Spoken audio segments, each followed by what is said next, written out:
त्यांची गाडी, त्या गाडीमध्ये राहुल गांधी म्हणतात मी इंजिन आहे, शरद पवार म्हणतात मी इंजिन आहे, उद्धव ठाकरे म्हणतात मी इंजिन आहे, लालू प्रसाद म्हणतात मी इंजिन आहे। माता की भारत माता की, छत्रपती शिवाजी महाराज की, धर्मवीर छत्रपती संभाजी महाराज की, भारतरत्न डॉक्टर बाबासाहेब आंबेडकरांचा। या ठिकाणी सर्वप्रथम हिंदवी स्वराज्याचे सरसंस्थापक छत्रपती शिवरायांना मानाचा मुजरा करतो। भारतीय राज्यघटनेचे शिल्पकार भारतरत्न डॉक्टर बाबासाहेब आंबेडकर यांना मानवंदना अर्पित करतो। ज्या स्थानावर आपण आहोत त्या ठिकाणी आमच्या सोलापूरकरांचं स्वातंत्र्य मिळवण्याकरता ज्यांनी हौतात्म्य दिलं अशा चारही हुतात्म्यांना वंदन करतो आणि राजमाता अहिल्यादेवी होळकर यांना देखील मानवंदना अर्पित करतो। आज या ठिकाणी मंचावर उपस्थित असलेले सन्माननीय आपले माढा लोकसभेचे उमेदवार आणि लोकप्रिय खासदार रणजितसिंह नाईक निंबाळकरजी, सोलापूरचे उमेदवार तरुण परतदार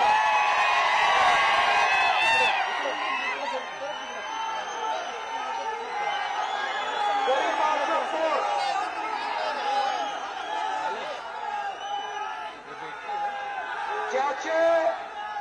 ज्याचे वडील आमदार खासदार नव्हते, मंत्री नव्हते, ऊसतोड कामगाराचा पोरगा असलेला पण लोकप्रिय आमदार रामभाऊ सातपुते, खासदार जयसिद्धेश्वर महास्वामीजी, आमदार सुभाषबापू देशमुख, आमदार विजयकुमार देशमुख मालक, आमदार बबनदादा शिंदे, आमदार जयकुमारजी गोरे, आमदार सचिनजी कल्याण शेट्टी, आमदार संजयबाबा शिंदे, आमदार समाधानजी अवतारे, आमदार यशवंतजी माने, आमदार शहाजी बापू पाटील।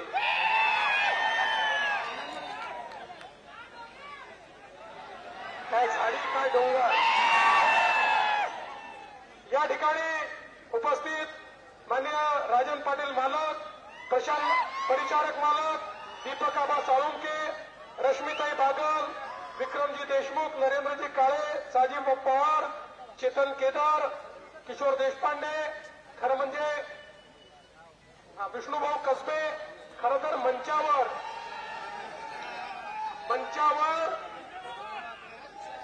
आमचे दौलत नाना पण या ठिकाणी आहेत। मंचावर भारतीय जनता पार्टी, शिवसेना, राष्ट्रवादी काँग्रेस, रिपाई, लहुजी शक्ती सेना, त्याचप्रमाणे रासप, जय मल्हार क्रांती संघटना, अशा सगळे आमचे आनंद चंदनशिवेजी आहेत, सचिनजी आहेत, संजय मशेलकरजी आहेत। काहींची नावं सुटली असतील तर त्यांनी मला माफ करावं, ही माझी चूक नाहीये, माझ्या पीएची चूक आहे, त्यांनी अर्धेच नावं ठेवले। आता ढोबळे सर या ठिकाणी आहेत, आपले माजी मंत्री, त्यामुळे कोणाचे नावं सुटले असतील तर त्यांची या ठिकाणी क्षमा मागतो। आणि आज या मंचावर उपस्थित असलेले सर्व मान्यवर आणि एवढ्या मोठ्या संख्येने या ठिकाणी उपस्थित असलेल्या माझ्या सर्व भगिनी आणि बंधूंनो, भर उन्हामध्ये मला लांब भाषण याकरताच द्यायचं नाहीये। आपली संस्कृती नाही, कार्यकर्ते उन्हात आणि नेते सावलीत, ही आपली संस्कृती नाही। पण आपल्याला उंचावर उभं राहून भाषण द्यायचं असल्यामुळे आम्ही थोडं सावलीत आहोत, पण काही हरकत नाही। अरे महायुतीचे कार्यकर्ते आहेत, हे उन्हाची पर्वा करणारे कार्यकर्ते नाही आहेत। बंधू भगिनींनो, ही निवडणूक, काही लोकांना वाटतं की निवडणूक ही निंबाळकर विरुद्ध मोहिते आहे, काहींना वाटतं राम सातपुते विरुद्ध शिंदे आहे. ही निवडणूक ही यांची नाही. ही निवडणूक केवळ माननीय नरेंद्र मोदीजी विरुद्ध राहुल गांधी अशा प्रकारची निवडणूक आहे. ही ग्रामपंचायतची निवडणूक नाही. ही जिल्हा परिषदेची निवडणूक नाही. महानगरपालिकेची निवडणूक नाही. विधानसभेची निवडणूक नाही. ही निवडणूक भारताचा नेता निवडण्याची निवडणूक आहे. देशाचा प्रधानमंत्री निवडण्याची निवडणूक आहे. या ठिकाणी केवळ दोनच पर्याय आहे. एक पर्याय विश्वगौरव विकास पुरुष माननीय नरेंद्र मोदीजी आहेत. मोदीजींच्या नेतृत्वामध्ये आपली महायुती आहे, एनडीए आहे. आणि दुसरीकडे दुसरा पर्याय हा राहुल गांधी आहेत, ज्यांच्या अंतर्गत 26 पक्ष या ठिकाणी आहेत. बंधू भगिनींनो, मोदीजी आपल्या विकासाच्या गाडीचं इंजिन आहे. पॉवरफुल इंजिन आहे, पॉवरफुल. आणि याच्यामध्ये एनडीएचे डबे लागले. आमचे एकनाथराव शिंदेजींची शिवसेना आहे. या ठिकाणी आमच्या अजित पवारांची राष्ट्रवादी आहे.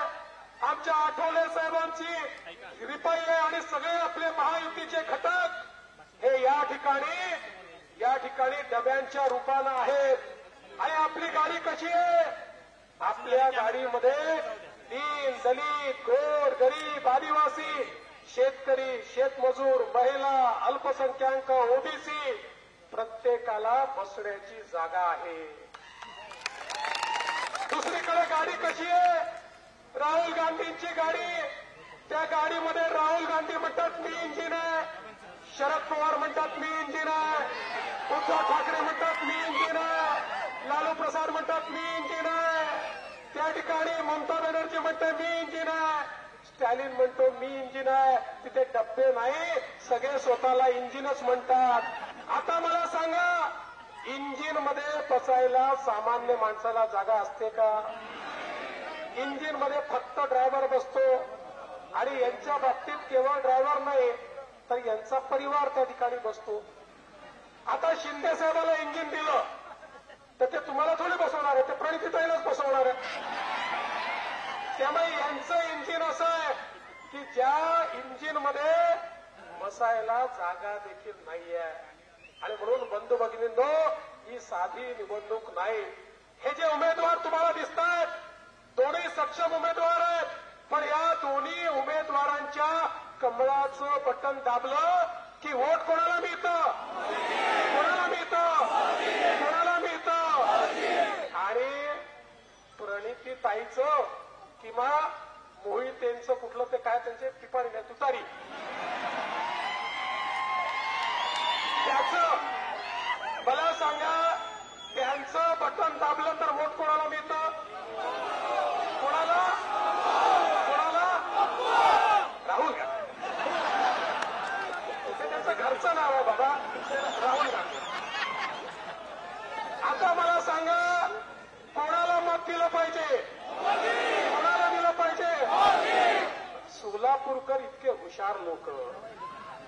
काय सांगण्याची गरज आहे? सगळ्यांना माहिती आहे देशाचा विकास केवळ आणि केवळ मोदीजी करू शकतात. या ठिकाणी ही निवडणूक मोदीजींना देशाचं तिसऱ्यांदा प्रधानमंत्री करण्याची निवडणूक आहे. आणि त्याकरता आपण सगळे एकत्रित आलो. बंधू भगिनींनो, केवळ 10 वर्षामध्ये माननीय मोदीजींनी 25 कोटी लोकांना गरिबी रेषेच्या बाहेर काढलं. 25 कोटी लोक जगाच्या पाठीवर अर्थतज्ञ म्हणतात हा मोदींचा काय चमत्कार आहे की 25 कोटी लोक गरिबी रेषेच्या बाहेर आले. केवळ 10 वर्षामध्ये 20 कोटी लोक जे झोपडीमध्ये राहायचे ते आज पक्क्या घरात राहतायत. मोदीजींनी त्यांना घर दिलेलं आहे. 50 कोटी लोक ज्यांच्या घरी शौचालय नव्हतं आज त्यांच्या घरी शौचालय आहे मोदी साहेबांमुळे. 55 कोटी लोक ज्यांच्या घरी आया बहिणी चुली फुकून फुकून त्या ठिकाणी स्वयंपाक करायच्या, त्यांच्या घरी गॅस आहे. मोदी साहेबांनी त्या ठिकाणी उज्ज्वलाच्या योजनेतनं दिला. 60 कोटी लोक ज्यांच्या घरच्या माता भगिनींना त्या ठिकाणी हंडा घेऊन विहिरीवर जागावं लागायचं, नदीवर जावं लागायचं, आज त्यांच्या घरी शुद्ध पिण्याचं पाणी पोचलं. ते मोदीजींमुळे हे 60 कोटी लोक जे 70 वर्ष हंडा घेऊन फिरत होते, त्यांच्या घरी गेल्या 10 वर्षामध्ये मोदीजींनी पिण्याचं पाणी पोचवलं. 55 कोटी लोक ज्यांना कुठलंही त्या ठिकाणी सुविधा नव्हती, आयुष्यमान भारतच्या माध्यमातून मोदीजींनी त्यांना 5 लाखापर्यंत सगळा इलाज मोफत दिला.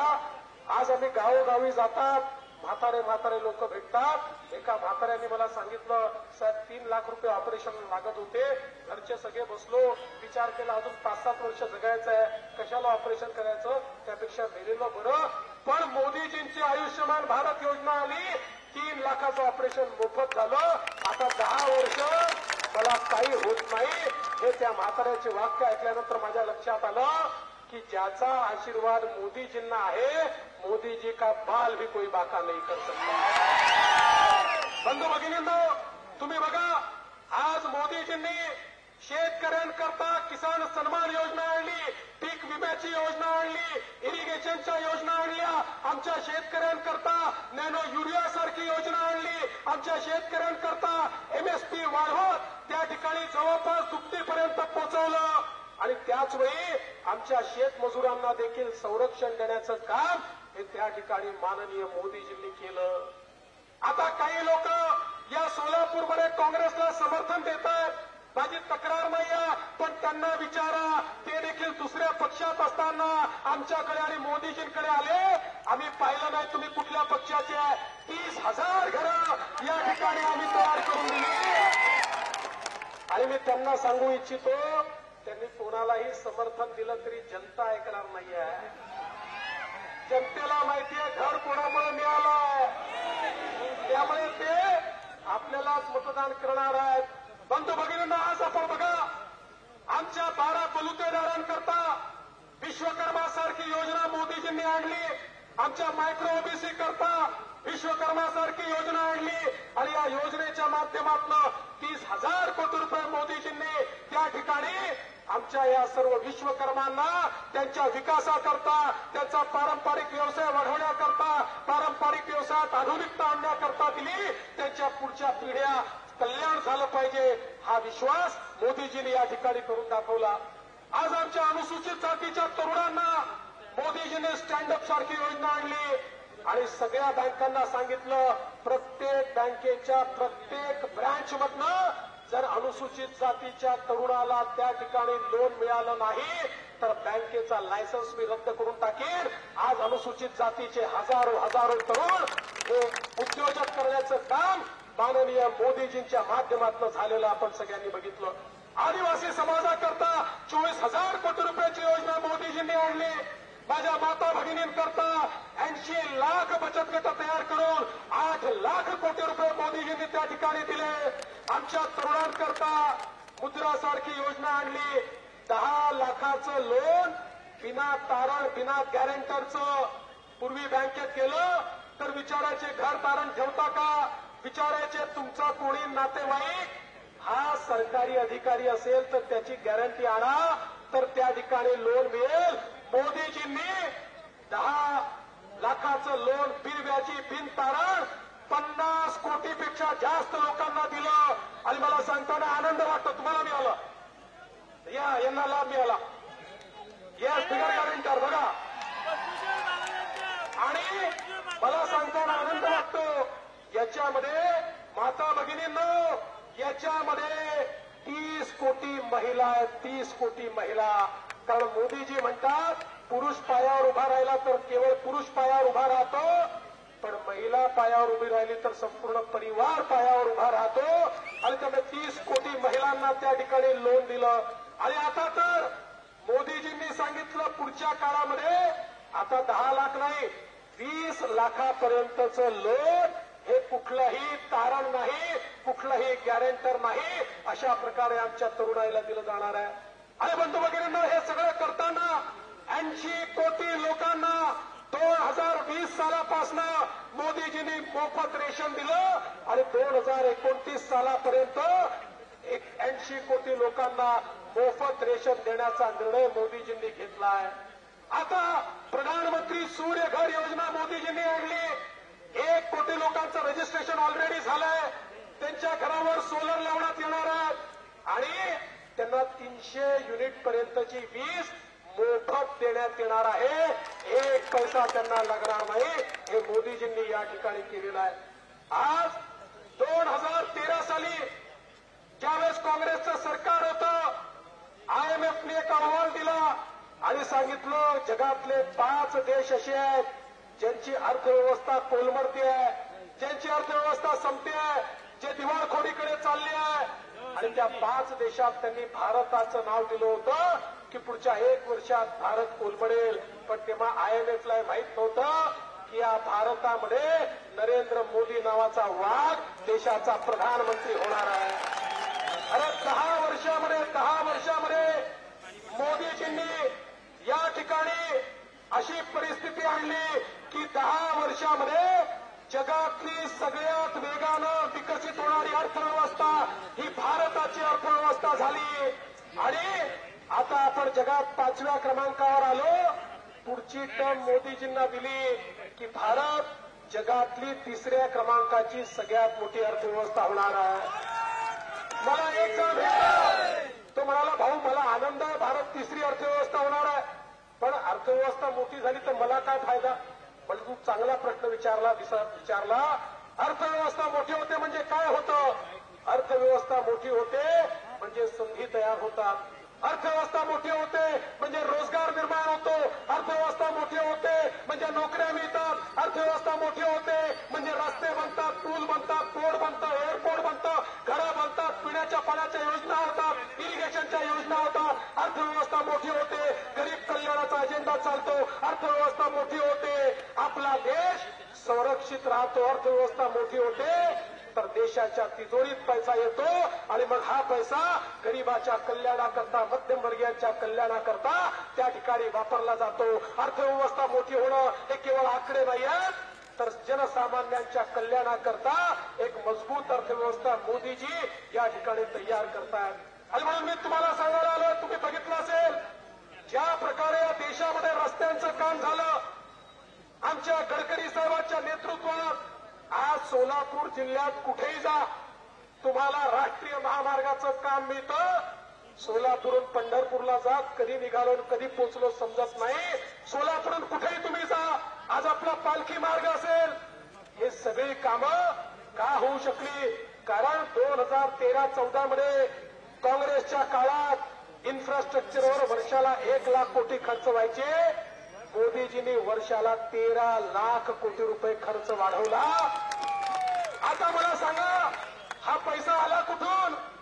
हा काय झाडाला लागला? नाही, मोदीजींनी भ्रष्टाचार संपवला, भ्रष्टाचाऱ्यांना जेरबंद केलं आणि जनतेचा पैसा जनतेपर्यंत पोहोचवला. आज तुम्ही सांगा या सोलापूर जिल्ह्याच्या आणि सातारा जिल्ह्याच्या दुष्काळी भागामध्ये इतके वर्ष पाण्याचं राजकारण झालं पण पाणी पोचलं नाही. 40 वर्ष ज्यांनी जिल्ह्याचं नेतृत्व केलं त्यांना एकदा सवाल तर विचारा.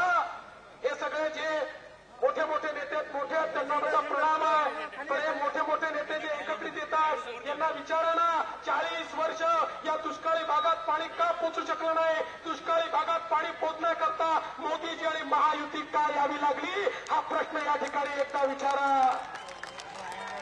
बंधू भगिनींनो, हे जे आमदार या ठिकाणी तुम्हाला दिसत आहेत, या आमदारांनी मेहनत करून हे पाणी या ठिकाणी पोचवलं. आम्ही सगळे त्यांच्या पाठीशी होतोय, पाणी पोचलं. आणि रणजितदादा काळजी करू नका, स्वप्न दाखवले असतील त्यांनी, स्वप्न पूर्ण करतो आम्ही. मला या गोष्टीचा आनंद आहे.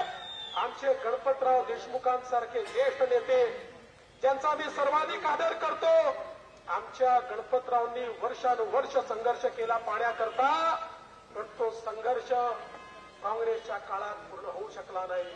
शहाजी बापू, आपल्या लक्षात असेल या ठिकाणी हा संघर्ष महायुतीचं सरकार आल्यानंतर पूर्ण झाला आणि गणपतरावांसारखा मोठा माणूस त्यांनी देखील भाषणामध्ये म्हटलं, इतक्या वर्षाचा माझा संघर्ष हा फडणवीसांच्या नेतृत्वात महायुतीच्या सरकारने पूर्ण केला. त्यामुळे बंधू भगिनींनो, आम्ही भाषणांवर पोट भरणारे लोक नाही आहोत.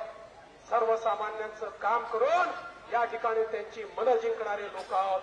आणि मी तुम्हाला विश्वास देतो, हे जे दोन नेते आपल्या समोर आहेत, दोन उमेदवार आपल्या समोर आहेत, आमच्या रणजितसिंग नाईक निंबाळकरांनी सातत्याने कामांचा पाठपुरावा केला. पाणी असेल, रेल्वे असेल, रस्ते असतील, मोठ्या प्रमाणात जी कामं कुठे अडली होती मी सांगणार नाही, तुम्हाला माहिती आहे कुठे अडली होती, तुम्हाला माहिती आहे बाजूला कुठे अडली होती. पण त्यांच्या तावडीतनं ती सगळी कामं सोडवली आणि तुमच्यापर्यंत पोहोचवली. आणि आता या ठिकाणी आमचे रामभाऊ सातपुते, रामभाऊ हा लढणारा आहे, रडणारा नाही आहे, हा लढणारा आहे. आणि रामभाऊचं नेतृत्व हे गरिबीतनं तयार झालाय, हे नेतृत्व संघर्षातनं तयार झालाय. सोन्याचा चमचा घेऊन पैदा झालेला राम सातपुते नाही, गरिबाच्या घरी पैदा होऊन जनसामान्यांची सेवा करण्याकरता रामभाऊ मैदानात उतरला आहे. आज काही लोक त्याचा अपमान करण्याचा प्रयत्न करतात. त्यांना मी सांगू इच्छितो, अरे तुमच्याकडे पैसा असेल, सत्ता असेल, अमाप संपत्ती तुमच्याकडे असेल, रामभाऊनी पैसा नाही कमवला, पण रामभाऊनी लोकांचं प्रेम कमवलंय, प्रेम. आणि निवडणुकीत पैसा नाही, जनतेचं प्रेम या ठिकाणी कामी येतं. आणि म्हणून मला विश्वास आहे, आज जे नेते सगळे या मंचावर आहेत, या नेत्यांनी पूर्ण ताकद लावली तर या दोन्ही जागा प्रचंड मताने निवडून येणार आहेत. पण खऱ्या अर्थानं तुमचा आशीर्वाद हवाय, तुमचा आशीर्वाद हवाय.